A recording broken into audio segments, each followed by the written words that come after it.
يعني بس سؤال لمنظمين بطولة كأس العرب، انت من تيجي تخلي لي المنتخب المغربي بهاي البطولة، انت تدري شنو يعني؟ انت حرقت الفيلم من بدايته، لان نعرف منو البطل راح يكون بالاخير. المنتخب المغربي فاز على المنتخب الاماراتي بثلاثية نظيفة وتأهل الى النهائي. مبروك. ديما مغرب. يعني ايش تتوقع؟ جايين بالفئة الثالثة، ما ادري جايين حصة تدريبية، ما ادري هل هو عندهم معسكر تدريبي بهالبطولة، لو هي بطولة تنافسية. عافية والله، عافية المغرب. والله سباح صراحة يا اخي. البطولة اللي هم بيها الموجودين بيها، تشوف رتم البطولة على مستوى عالي. فمبروك يا المغرب. السلام عليكم ورحمة الله وبركاته. اللهم صل على سيدنا محمد. يا زلمة المنتخب المغربي يا معلم هذا منتخب كوكب نميك، منتخب السياجين، منتخب أبطال الديجيتال، منتخب الأبطال الخارقين.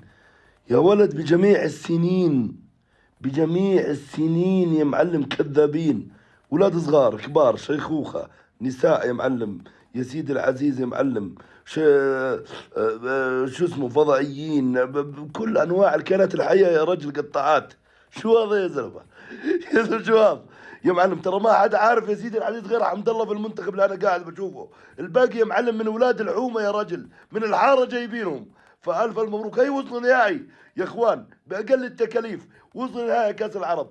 الف الف مبروك للمغرب وهارد لك الشعب الاماراتي، والله يسترها معانا اليوم يا معلم قدام السعوديه. يا ساتر، المغرب تفوز 3-0 على الامارات في نصف نهائي كاس العرب وتنقذ سمعه الكره الافريقيه، وكذا المغرب رسميا تروح الى نهائي كاس العرب وتنتظر السعوديه او الاردن. بس للامانه اليوم المنتخب المغربي ضد الامارات شفناه بشكل مرعب صراحه، من اول دقيقه هم مستحوذين شايتين مسوين ضغط كل حاجه. الساطع عبد الرزاق حمد الله هو اللي تسبب بهدفين للمنتخب المغربي اول ما نزل، صنع الهدف الاول زي ما انتم شايفين، يسجل الهدف الثالث. يا اخوان الله يا الساطع يا حمد الله يا مجنون. لا تنسى تدق الفولو لاننا جايين لكم يا مغاربه في نصف النهائي، فخليكم جاهزين. لا ده الحمد لله ان احنا خرجنا بدري بدري. ده الامارات مدعوكه 3-0، المغرب متغشم عليها قوي. المعلق بيقول لك بانتاج لعيب الزمالك. انت تعرف ان هو راح الاهلي؟ ايوه هو ده هزاره اللي احنا عارفينه، اللي بيسجل بعد ما تفقد فيه الامل يروح يديها واحده. فاكر يلا ايام الاهلي كان فين فامبرس الغلابه؟ لما ده الفريق الثاني امال الاولاني في المغرب فريق شكله عامل ازاي؟ تعالى نشوف ايام سودا. مبروك المغرب وهارد لك للامارات، بطوله عظيمه. المغرب إلى نهائي كأس العرب. نعم يا جماعة الخير، بعد الفوز على المنتخب الإماراتي 3-0. اي والله 3-0. طبعا مو مباراة سهلة، لا كانت مباراة صعبة، كانت مباراة يعني فيها مجريات إماراتية مجريات مغربية كانت، لكن آخر 5 دقائق تقريبا أو آخر بعد الدقيقة 80 دخل هذا الرجل، هذا المهاجم، وصنع الهدف الثاني وسجل الهدف الثالث، غير المباراة ب10 دقائق وحسم المباراة وريح المنتخب المغربي اللي كان بياخذ التعادل. بصراحة الإمارات بكل أمانة كان ضاغط، وممكن بهدف واحد بلنتي بأيا كان يجي هدف التعادل وتصعب المباراة، لكن عبد الرزاق حمد الله أنهى المباراة بأثناء دخوله، ما دخل غير 12 دقيقة تقريبا، وساهم بهدفين، سجل وصنع. هذا اللاعب استثنائي بكل أمانة، غاب المباراة الماضية بسبب الطرد، واليوم عاد وكان دكة وسجل ودخل وسجل أو ساهم بهدفين. وكذا المنتخب المغربي راح ينتظر الفائز من منتخب السعودية والأردن عشان يقابله في النهائي يوم الخميس القادم. مباراة كبيرة، مباراة منتظرة، المغرب طرف فيها الآن، مباراة الأردن أو السعودية راح يكون واحد منهم الطرف الثاني، ويكون النهائي كبير وتاريخي بكل أمانة. منتظرين هذه المباراة العظيمة والتاريخية. ما تدرون ليش فرحتي ذي؟ هذا والسعودية باقي ما لعب، أخيرا المغرب فاز، المغرب تأهل. تعال تعال أبغاك، أنا أبغاك في النهاية. أنا أدري وأعلم أن المغربي إنه ما كان يتمنى الفوز خوفا من السعودية، وخوفا أن السعودية تريد الثار، والمغرب جاء. تعال هاتوا المغرب. يا جدعان مين اللي يقدر يجاري المغرب رسميا؟ المغرب الى النهائي بعد الفوز على الامارات ب3-0. انت متخيل ان منتخب البدلاء بتاعه هم اللي بيكسبوه؟ كان 1-0 البدلاء بتنزل بيكسبوه 3-0 بيسجلوا هدفين. ورسميا باي باي الامارات، والعشم ياخدك مع اي حد، ولكن مع المغرب ده مش طبيعي. مع المغرب ده بصف ثالث بصف ثاني بصف اول، ما فيش حد قادر عليهم. رسميا اول اطراف النهائي يوم 18 ديسمبر بيتحدد المنتخب المغربي هيواجه السعوديه او الاردن. فتوقعاتكم من سيكون بطل كاس العرب؟ بلاتي دابا كيفاش غنقنعك؟ دابا هذا الفريق الاول ديال الامارات مع الفريق الثاني ديال المغرب، وضربوكم 3-0.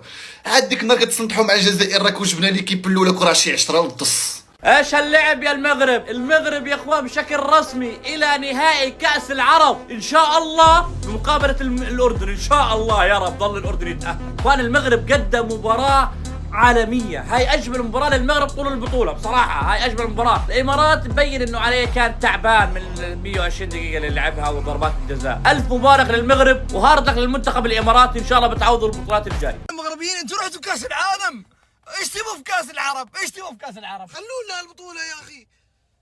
والله تبى الصراحة اقسم بالله الامارات سبب الخسارة اليوم. انا ما طلع اعذار.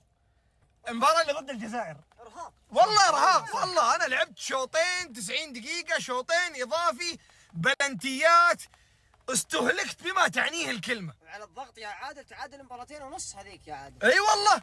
وقابل بطل البطولة، والله يعطيكم العافية، والله كنا نبى نفرح.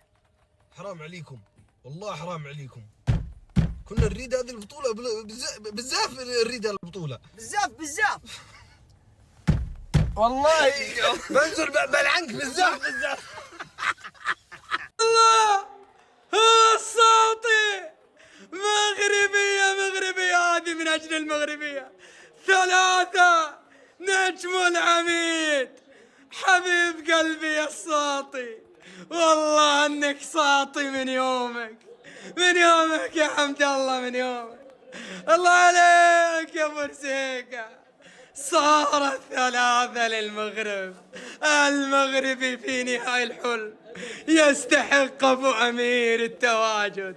هذا اللاعب المقاتل نجم العميد الاسبق، والله حبك يا الساطي، يا عيني يا حمد الله، يا عيني يا التاريخي. الله يا مغرب التاريخ، شوف بورسيكا يا عمي. ألف مبروك لمنتخب المغربي وهارد لك للإمارات. ولكن تعالوا خلونا نتكلم. شفتوا المغرب يا اخوان يا ناس افهموا، بصف ثالث ينافس على اللقب. وانا تكلمت وياكم فيديوهات كثيرة وقلت لكم ان المغرب ما في احد يقدر عليه، ما في احد، صعب انك تقدر على المغرب يا رجل. بالصف الثالث يسيطر ويستحوذ ويسوي كل شيء. اما بالنسبة لحمد الله من دخل غير مجرى المباراة كلها، فلذلك وامام الامارات، والامارات كلها مجنسة وكلهم برازيليين وارجنتينيين ومدري منو، فازوا عليهم. وبالصف الثالث، وانا قلنا لكم بالصف الثالث المغرب بامكانه ياخذ اي خصم. بالصف الثالث هو المرشح الاول للقب. جماعه امكانياتهم صعبه، امكانيات المغرب حاله حال البرازيل، حاله حال الارجنتين، ما حد يقدر عليه. هذا لو جايين بالصف الاول حرام لا ياكلون الاخضر واليابس. فللامانه المغرب ما في احد يقدر عليه، هو المرشح الاول للقب، والان الى نهائي كاس العرب. شكرا أكاديمية محمد السادس. قبل ما أبارك للمنتخب المغربي للأمانة شكرا لأكاديمية محمد السادس، وأيضا شكرا للدوري المغربي. اليوم المنتخب المغربي قدم مباراة الأفخم في بطولة كأس العرب للأمانة، وفاز على منتخب الإماراتي 3-0. كان بالصف الثاني أو ثالث أشبال شباب ناشئين للأمانة. حتى مهاجمهم اللي سجل هدف اللي أتى من حسنية أكادير، يعني ما شاء الله أتى من هذا النادي، ما شاء الله لاعبين للأمانة يرفع لهم القبعة. منتخب الإماراتي برافو عليه، وصوله للدور النصف نهائي مشرف، وخروجه من منتخب المغرب شيء كبير يا إماراتي، للأمانة شيء كبير. منتخب الإماراتي هو أقوى دفاع بالبطولة لحد الآن، ما تلقى أي هدف إلا هدف وحيد، وأتى هدف هذا عكسي للأمانة. منتخب المغربي جاء للبطولة معروف شو بده، كان بالصف الثاني أو بالثالث، عينوا على بطولة كأس العرب عشان ياخدها معه إلى المغرب إلى أفريقيا. ألف مبروك منتخب المغربي، وهارد لك منتخب الإماراتي. منتخب المغرب في نهائي كأس العرب بالثلاثة يا حبيبي، الثلاثة كل شوية زيو جول. وبالنسبة لنا احنا الأفارقة الحمد لله اللي نصفنا، الحمد لله فريق مننا موجود في النهائي، الحمد لله الذي نجانا وأغرق فرعون. بالنسبه للمنتخب الاماراتي يعني بيلعبوا كوره حلوه قوي، وكل شويه يلعبوا ويلاقوا جون فيهم، هم اللي ماسكين الكوره وهم اللي بيلعبوا، ولاقوا جون في بوشاب بيجيب الكوره من الشبكه، مش عارفين السبب. الشعب الجزائري كله بيدعي عليكم من يوم ما كسبتوهم.